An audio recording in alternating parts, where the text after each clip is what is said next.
Hello friends, आज हम पदार्थ के आधार पर मुद्रा का वर्गीकरण टॉपिक का अध्ययन करने जा रहे हैं। पदार्थ के आधार पर मुद्रा को दो भागों में बांटा जा सकता है। पहला है धात्विक मुद्रा और दूसरा है कागजी मुद्रा, जिसे हम पत्र मुद्रा भी कहते हैं।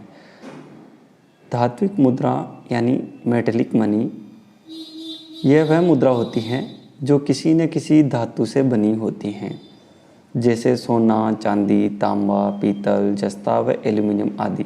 ये धात्विक सिक्के या मुद्रा भी तीन प्रकार की होती हैं। पहला जो प्रकार है धात्विक मुद्रा का, वो है प्रमाणिक या मानक मुद्रा, स्टैंडर्ड मनी। ये देश की प्रधान मुद्रा होती हैं, जिसमें शुद्ध धात्विक मात्रा विधान द्वारा इस प्रकार निर्धारित होती हैं कि इसका आंतरिक एवं बाह्य मूल्य बराबर होता है। अर्थात उस धातु को बेचने से जितना मूल्य हमें प्राप्त होगा, उतना ही उस मुद्रा का मूल्य भी होगा, तथा यह असीमित विधिग्राह्य मुद्रा मानी जाती है। मानक मुद्रा की जो प्रमुख विशेषताएं हैं वो इस प्रकार हैं। ये देश की प्रधान मुद्रा होती हैं, यही विनिमय का माध्यम, मूल्य का मापक तथा भावी भुगतानों का आधार होती हैं। यह स्वर्ण या रजत मुद्रा होती है, आंतरिक और बाह्य मूल्य इसका बराबर होता है, अर्थात ये पूर्णकाय मुद्रा होता है। इसका अंकित मूल्य इसमें निहित धातु मूल्यों के बराबर होता है। यह मुद्रा असीमित विधिग्राह्य मुद्रा होती है। इसे किसी भी सीमा तक ऋण भुगतानों के लिए दिया जा सकता है और इस मुद्रा की ढलाई स्वतंत्र और निःशुल्क होती है, अर्थात सरकार की टकसालों में जनता सोना चांदी ले जाकर जिससे निःशुल्क उसका सिक्के ढलवा सकती हैं। तो इस प्रकार ये जो प्रमाणिक ये मानक मुद्रा होती हैं वो निःशुल्क उसकी ढलाई करवाई जा सकती हैं।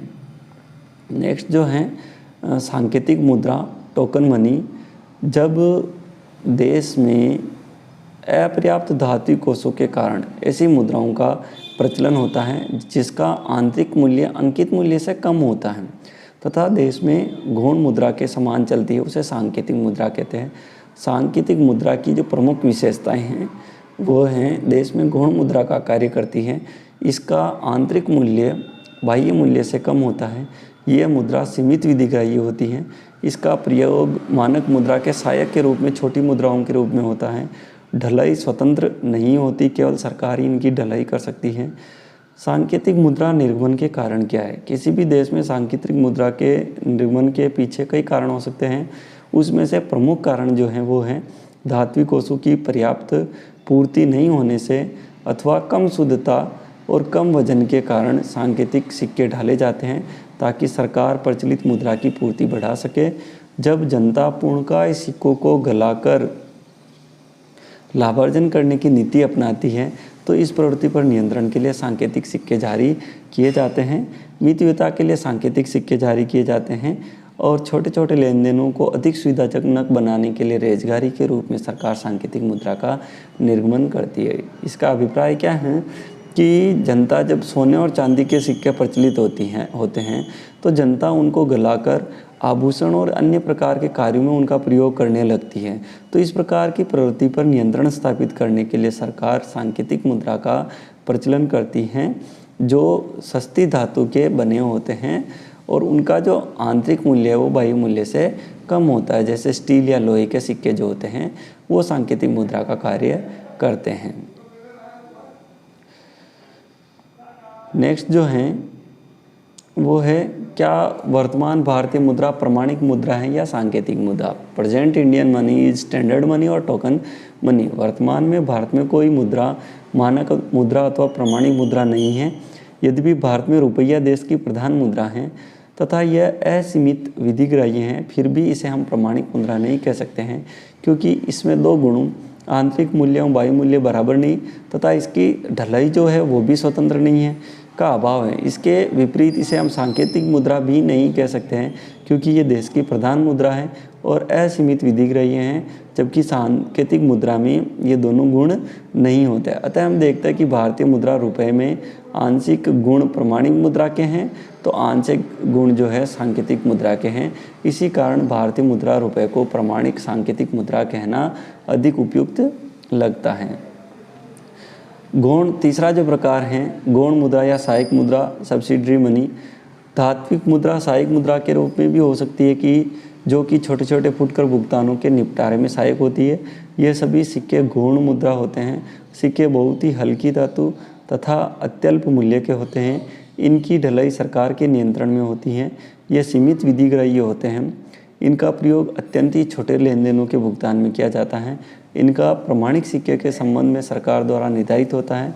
भारत में 1, 2, 3, 5, 10, 20 तथा 25 पैसे के सिक्के जो हैं वो गौण मुद्रा हैं। धातु मुद्रा के अब हमने विस्तृत अध्ययन किया धातु मुद्रा का। अब धातु मुद्रा के गुण क्या हैं उसको हम देखते हैं। धातु मुद्रा के जो गुण हैं, सबसे पहले हम जन विश्वास, पब्लिक कॉन्फिडेंस। धातु मुद्रा में प्राय मुद्रा का आंतरिक मूल्य उसके अंकित मूल्य के बराबर होता है, अतः जनता में मुद्रा के प्रति पूर्ण विश्वास बना रहता है, जबकि कागजी मुद्रा में इसका कोई आंतरिक मूल्य ही नहीं रहता। मूल्य स्थायित्व। धातु मुद्रा के मूल्यों में उतार चढ़ाव जल्दी जल्दीता बहुत अधिक नहीं होते हैं, क्योंकि धातुओं की जो पूर्ति है मूल्यों के सापेक्षिक स्थायित्व रहता है। मुद्रा प्रसार का कोई भय नहीं रहता है, क्योंकि धातु की पूर्ति बढ़ाए बिना मुद्रा प्रसार संभव नहीं होता है और इससे मुद्रा स्फीति का भय नहीं रहता, जबकि पत्र मुद्रा जो होती है पेपर मनी, उसमें ये भय सर्वाधिक होता है। धातु को मुद्रा के लिए बार बार प्रयोग किया जा सकता है। जब पुराने सिक्के घिस जाते हैं या खराब हो जाए तो नए सिक्के पुराने सिक्कों को गलाकर ढाले जा सकते हैं। ये धातु मुद्रा के हम गुण पढ़ रहे हैं। अविनाशिता। धातु मुद्रा वर्षा, गर्मी, जल, अग्निता समय के कारण न जलती है, न गलती और घिसती भी धीरे धीरे है, जबकि कागजी मुद्रा जो है वो शीघ्र नाशवान होती है। संग्रह करना अपेक्षाकृत सरल होता है, क्योंकि ये सर्वग्राह्य होती हैं। अब इसके जो दोष हैं वो हम देखते हैं। खर्चीला। धातु मुद्रा किसी भी राष्ट्र के लिए महंगा मुद्रामान है, क्योंकि वास्तविक धातु के सिक्के विनिमय के माध्यम, मूल्य के मापक और संग्रह के लिए प्रयुक्त किए जाते हैं। भुगतानों में कठिनाई पाई जाती है, क्योंकि धातु की मुद्रा में कागजी मुद्रा की अपेक्षा वहनीयता कम होती है, क्योंकि वो वजन होता है उनका, और हम उनको एक स्थान से दूसरे स्थान पर ले जा नहीं सकते, इसलिए उनके भुगतानों में कठिनाई आती है और गिनने और खोटे और खरे की जांचने में भी कठिनाई आती है। कम लोचदार पूर्ति। धातु की पूर्ति में अपेक्षाकृत धीमी गति से परिवर्तन होता है, अतः मुद्रा की पूर्ति में धातु की मात्रा में परिवर्तन किए बिना कमी वृद्धि संभव नहीं होती है, अतः ये बेलोचदार मुद्रामान कहा जाता है। वहनीयता कम होती है। यद्यपि सोने चांदी के सिक्कों को एक स्थान से दूसरे स्थान पर ले जाना दूसरी भारी एवं कम मूल्यवान वस्तुओं से तो सस्ता है, पर इसमें पत्र मुद्रा के समान वहनीयता नहीं होती है। संग्रह एवं सुरक्षा असुविधापूर्ण होती हैं, क्योंकि धातु की मुद्रा अपेक्षा अधिक स्थान घेरती है। इसके अतिरिक्त लाने ले जाने में सुरक्षा बनी रहती है। यद्यपि धातु मुद्रा के भी अनेक दोष हैं, पर फिर भी यह वस्तु मुद्रा की अपेक्षा अधिक उपयुक्त प्रतीत होती है, क्योंकि सोने चांदी बहुमूल्य वस्तु के रूप में सर्वग्राह्य तो हैं, साथ ही उसमें परिचयता, अविनाशिता और मूल्य स्थायित्व का गुण विद्यमान रहता है। इसी कारण विश्व में 1930 की जो विश्व आर्थिक मंदी थी के पूर्व सभी राष्ट्रों में स्वर्ण और रजत मुद्राओं का बोलबाला रहा है। अब विश्व मौद्रिक मांग को देखते हुए इन धातु की पूर्ति नगण्य प्रतीत होती है एवं ये महंगी एवं खर्चीली व्यवस्था है, अतः विश्व के सभी राष्ट्रों में धातु मुद्रा को तिलांजलि देकर कागजी मुद्रामान को अपने संकट के साथी के रूप में अपना लिया है।